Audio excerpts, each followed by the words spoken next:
My sister sold the condo I inherited from Grandma behind my back. But she made a crucial mistake. I was sitting in my favorite corner of a small cafe in Barcelona when my phone buzzed with a message that would change everything. The autumn sun was streaming through the window, casting warm shadows across my table. I had been living abroad for 3 years, teaching English and finally finding the peace I had been searching for after decades of putting everyone else first. The message was from my lawyer back home, Mr. Patterson. It was brief and confusing. "Margaret, we need to talk urgently about your grandmother's property. Please call me as soon as possible." My heart skipped a beat. Grandma Rose had passed away 8 months earlier, and I had inherited her beautiful condo overlooking the bay. It was the place where I had spent countless summer afternoons as a child, learning to bake her famous apple pies, and listening to her stories about resilience and dignity. That condo wasn't just property to me. It was a sanctuary filled with memories of the one person who had truly understood me. I stepped outside into the crisp October air and dialed Mr. Patterson's number with trembling fingers. "Margaret," his voice was serious, almost grave. "I don't know how to tell you this gently, so I'll just say it. Your sister Claire has sold your grandmother's condo." The words didn't make sense at first. They hung in the air like a puzzle with missing pieces. "What do you mean she sold it? The condo is mine. Grandma left it to me in her will." "Yes, that's correct," Mr. Patterson said slowly. "But somehow Claire managed to forge documents and present herself as the legal owner. The sale went through 2 weeks ago. I only found out when the new owner's lawyer contacted me about transferring utility accounts." I felt my legs go weak. I reached for a nearby bench and sat down heavily. Claire, my younger sister by 4 years, the golden child who could do no wrong in our parents' eyes, the same sister who had always resented that Grandma Rose had a special bond with me. "How is that even possible?" I asked, my voice barely a whisper. "That's what we need to investigate," Mr. Patterson replied. "But Margaret, there's something else." In her haste, Claire made a crucial mistake. She used a notary friend of hers who wasn't properly licensed in our state. The documents have irregularities that any thorough examination would catch. We have grounds to challenge this. I closed my eyes and took a deep breath.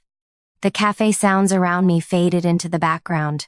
All I could think about was Grandma Rose, sitting in her favorite armchair by the window, telling me stories about her own life. "You know, Maggie," she used to say, calling me by my childhood nickname, "kindness isn't weakness." But kindness doesn't mean letting people walk all over you either. Sometimes the kindest thing you can do is stand up for what's right. I had always been the peacekeeper in our family. When Claire wanted my toys as children, I gave them to her. When she needed money for her business ventures that always failed, I lent it to her, never expecting repayment. When our parents needed someone to take care of them during their illnesses, I was the one who put my life on hold, while Claire was always too busy, and this was how she repaid me. "What do I need to do?" I asked Mr. Patterson. "You need to come home, Margaret. We need to file a legal complaint immediately. Time is of the essence." That night, I sat in my small apartment in Barcelona, surrounded by the life I had carefully built for myself. I had friends here, a routine that brought me joy, and for the first time in my 58 years, I felt like I was living for myself. The thought of going back home, of facing Claire and the inevitable family drama, made my chest tighten with anxiety. But Grandma Rose's words echoed in my mind. This wasn't just about a condo. This was about dignity, about justice, and about not letting someone take advantage of kindness. I booked a flight for the following week. The journey home felt longer than usual. Every mile brought back memories I had tried to leave behind. My childhood home where I was always the responsible one. The hospital where I had sat by our mother's bedside while Claire sent occasional text messages. The funeral home where we had said goodbye to Grandma Rose, and Claire had barely shed a tear. Mr. Patterson met me at his office the day after I arrived. He was a kind man in his late 60s, with wire-rimmed glasses and a gentle manner that reminded me of my late father. "Margaret, I want you to understand something before we proceed, he said, spreading documents across his mahogany desk. This is going to be difficult. Family legal battles always are. Claire will likely deny everything. Your parents might take her side. Are you prepared for that? I looked at the papers, at Grandma Rose's signature on the original will, and felt a calm resolve settle over me. I'm prepared, I said quietly. I'm not doing this out of spite or anger. I'm doing this because it's right. Grandma Rose wanted me to have that condo. She told me so many times. She knew I would cherish it, preserve the memories. Claire only saw dollar signs. Mr. Patterson nodded with approval. Then let's begin. The legal process started with a formal complaint to the district attorney's office. Forging documents and fraudulent property sales were serious crimes. Mr. Patterson was thorough, presenting evidence of the irregularities in the notarization, the suspicious timing, and Claire's lack of any legal claim to the property. I knew I had to face Claire eventually, but I wasn't prepared for when it happened. It was a Thursday afternoon, and I was visiting the old neighborhood, standing in front of Grandma Rose's condo. The new owners hadn't moved in yet, and the building looked the same as it always had, with its blue shutters and the jasmine vine climbing up the front wall. I knew you'd come back. I turned to find Claire standing behind me. She looked different from the last time I had seen her at the funeral.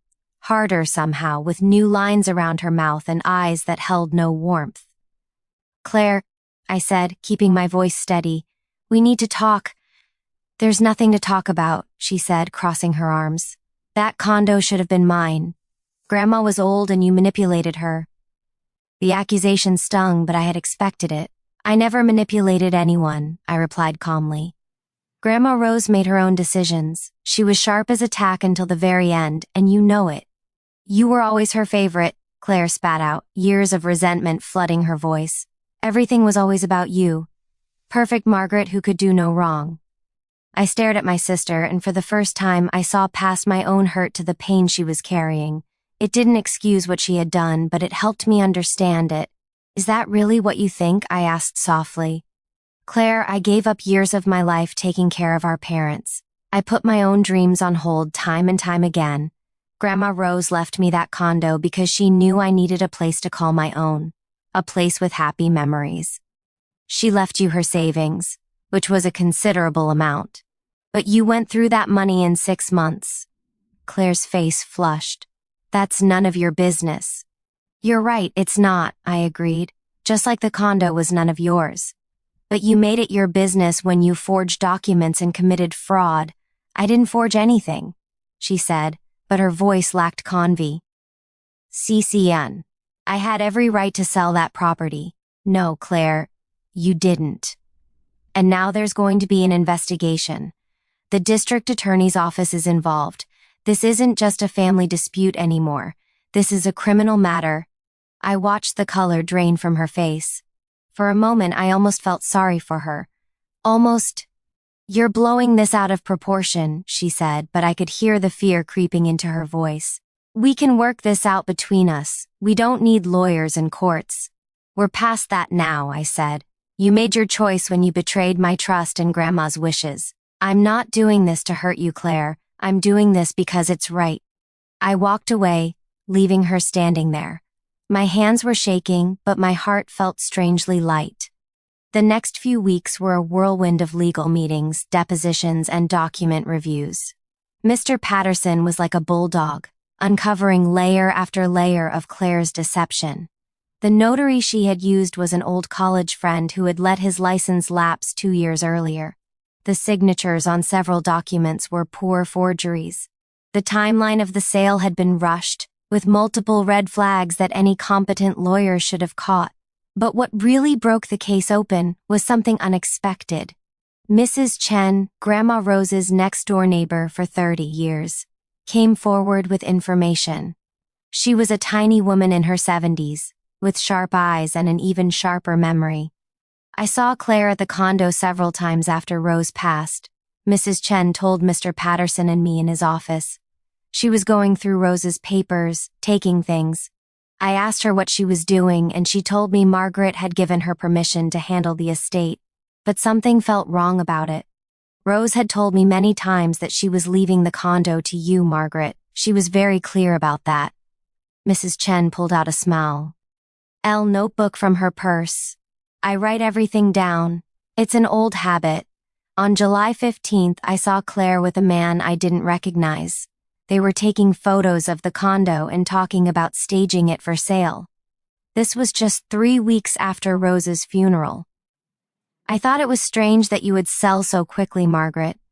Rose always said you loved that place. The notebook entries were detailed and dated. They became crucial evidence in our case. As the investigation deepened, more truths came to light. Claire had been planning this for months, even before Grandma Rose passed away. She had been in financial trouble, having made poor investments and living beyond her means. She had counted on inheriting the condo, and when she discovered that Grandma Rose had left it to me instead, she had decided to take matters into her own hands. The confrontation with my parents was inevitable, and it came on a rainy November evening. They invited me to dinner at their home, and I knew Claire had gotten to them first. My father, Richard, looked older than his 82 years. And my mother, Patricia, had that tight expression she always wore when she was disappointed in me. Margaret, this has gone too far, my mother said before I'd even taken off my coat. Claire made a mistake, yes, but she's your sister. Family doesn't drag family through the courts. I took a deep breath and sat down at the kitchen table, where we had shared so many meals over the years. Mom, Dad, I understand you're upset. But this isn't just a mistake. Claire committed fraud. She forged documents and illegally sold property that didn't belong to her. If I let this go, I'm not just losing Grandma's condo. I'm saying it's okay to be stolen from, to be betrayed. She's your sister, my father repeated, as if that explained everything. And I'm your daughter, I said quietly. Yet you're asking me to accept being Rob. Ed and lied to. Would you ask the same of Claire if our positions were reversed? The silence that followed told me everything I needed to know. They wouldn't have. Claire had always been treated differently, held to a lower standard, forgiven more easily. Grandma Rose left me that condo because she knew I would value it for what it represented, not just its monetary worth, I continued. She knew I would keep her memory alive there. She trusted me with something precious. I won't dishonor that trust by letting Claire's actions stand. My mother's lips pressed into a thin line. You've become hard, Margaret. Living abroad has changed you. No, Mom, I said, feeling tears prick my eyes but refusing to let them fall. Living abroad has helped me find my voice. There's a difference between being hard and having boundaries. I've spent my whole life being soft, being accommodating, being the one who sacrifices. And where did it get me? My own sister felt entitled to steal from me because she knew I wouldn't fight back. Well, you're fighting now, my father said, and there was something in his tone I couldn't quite read. Disappointment? Or perhaps grudging respect? Yes, I am, I agreed. Because Grandma Rose taught me that kindness doesn't mean being a doormat. She taught me that standing up for what's right is its own form of kindness, not just to yourself, but to the people who would take advantage of you. You're not helping Claire by enabling her. You're just teaching her that consequences don't apply to her. I left that night knowing that my relationship with my parents might never be the same. It hurt more than I wanted to admit, but I also felt a strange sense of freedom. The legal case moved forward. The district attorney's office was building a strong case for fraud and forgery. The buyers of the condo, a young couple named Michael and Jennifer Hart, were devastated to learn the sale was invalid. They had paid a significant amount of money and were now facing the loss of their dream home. I met with them one afternoon at a cafe downtown. They were both in their early 30s, full of hope and plans for their future. We're so sorry, Jennifer said, her eyes red from crying. We had no idea any of this was happening. Our lawyer assured us everything was legitimate. This isn't your fault, I told them gently. You were deceived just as much as I was." "What will happen to us?" Michael asked. "We put everything we had into this purchase. I had been thinking about this question for days. The sale will be voided and you'll get your money back. Claire will be responsible for that, though I suspect it will be tied up in legal proceedings for a while. But I want you to know something. When this is all over, when the condo is legally mine again, I'd like to sell it to you. At a fair price, with proper legal documentation." They both stared at me in shock.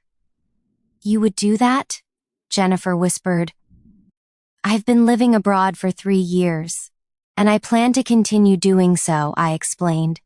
"The condo was important to me because of what it represented, but I don't need to live there to honor my grandmother's memory. She would have wanted it to go to people who would love it and make it a home. From everything I've learned about you, I think you would do exactly that." Jennifer started crying again, but this time with relief and gratitude. We shook hands on the agreement, understanding that it would take time for the legal matters to resolve, but having a plan for the future. The trial date was set for early December. Claire had hired a lawyer, though not a very good one, and was maintaining her innocence despite the mounting evidence against her. She claimed she had been given verbal permission by Grandma Rose to handle the estate, that the documents were legitimate, and that I was making false accusations out of spite. But the evidence was overwhelming. The forged signatures, the unlicensed notary, the testimony from Mrs. Chen, the timeline that showed Claire's desperation and planning. 2 days before the trial was set to begin, Claire's lawyer called Mr. Patterson.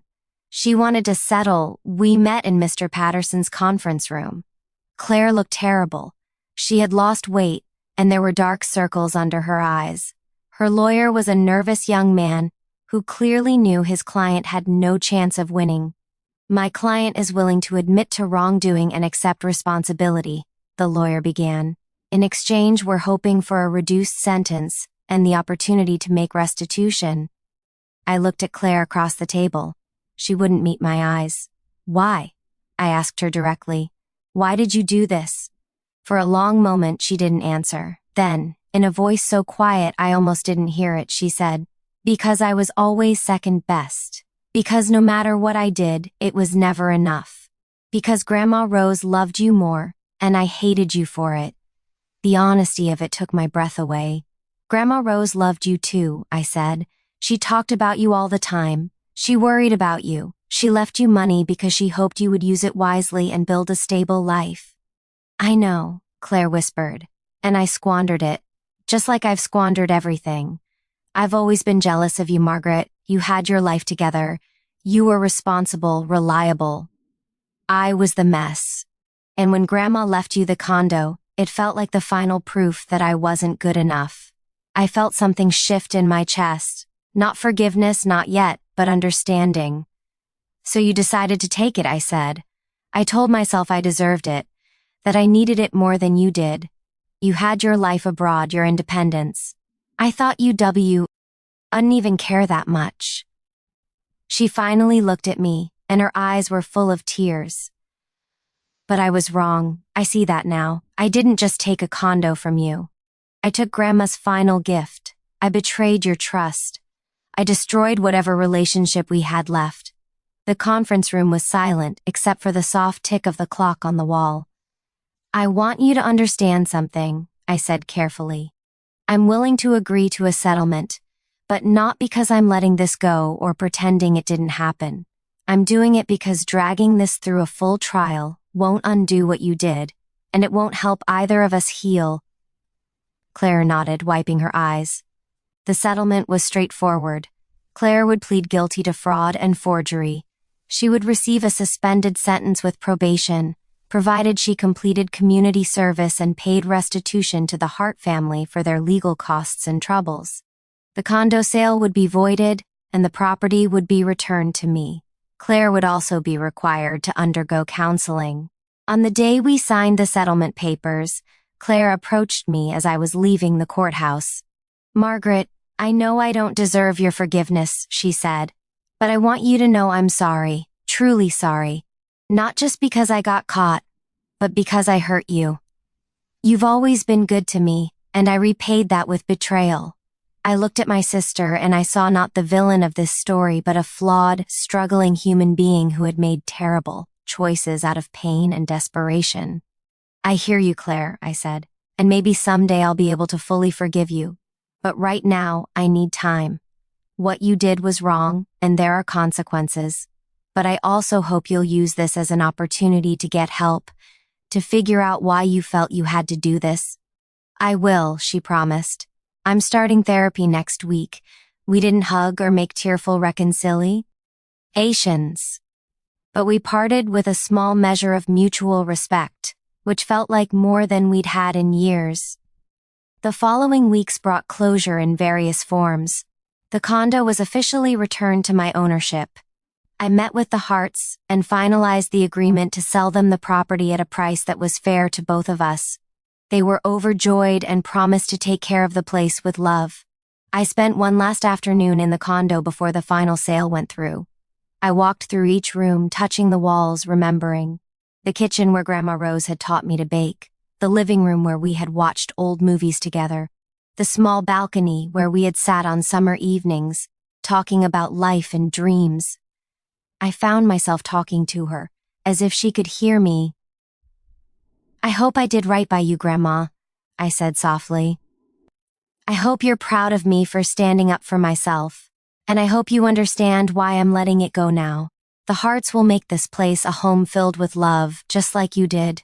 I could almost hear her response in my mind, in that warm, knowing voice of hers. You did just fine, Maggie. You found your strength. That's what I always wanted for you.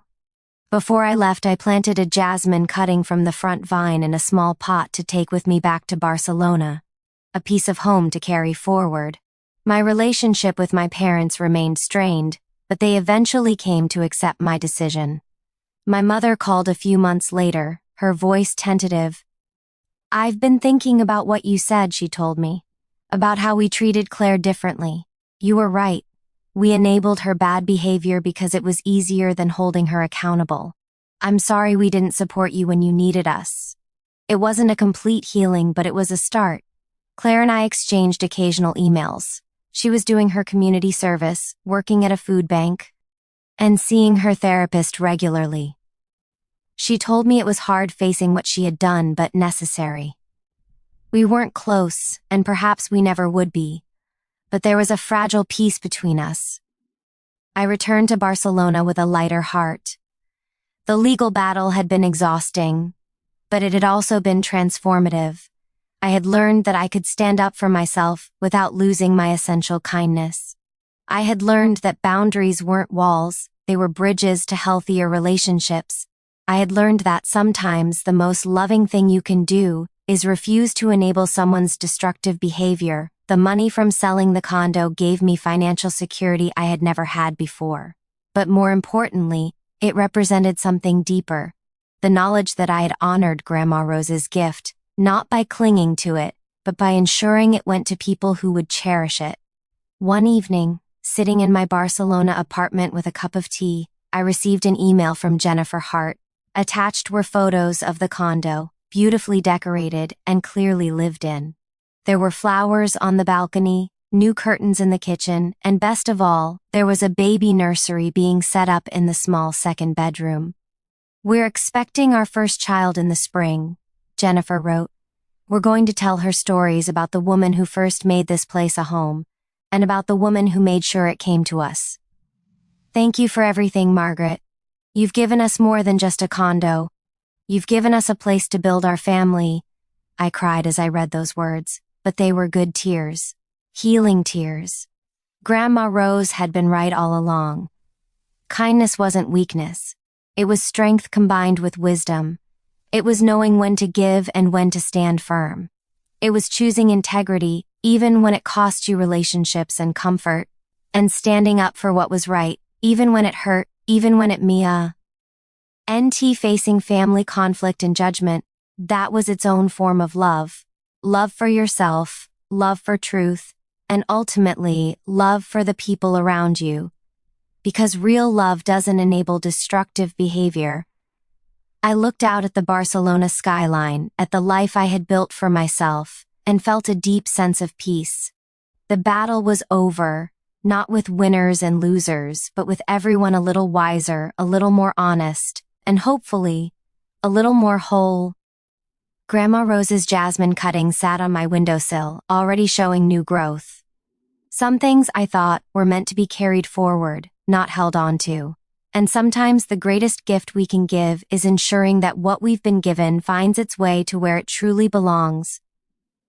Life abroad had taught me many things, but this journey had taught me the most important lesson of all, that you can be both kind and strong, both forgiving and firm, both compassionate and unwilling to be diminished. As the sun set over Barcelona, painting the sky in shades of orange and gold, I raised my teacup in a quiet toast. To you, Grandma Rose. Thank you for the gift of the condo, but more importantly, thank you for the gift of knowing my own worth. And in the gentle evening breeze, I could have sworn I heard her whispered reply, "That's my girl." The story of the condo wasn't really about property at all. It was about finding yourself, standing up for what matters, and understanding that the greatest inheritance isn't what we receive, but who we become in the process of honoring it. Thank you for listening to my story.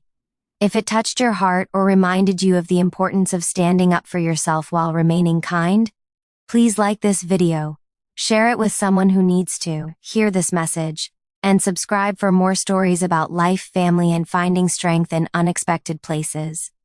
And I'd love to hear your thoughts in the comments below. Have you ever had to choose between keeping peace and standing up for what's right? How did you handle it? Let's continue this conversation together.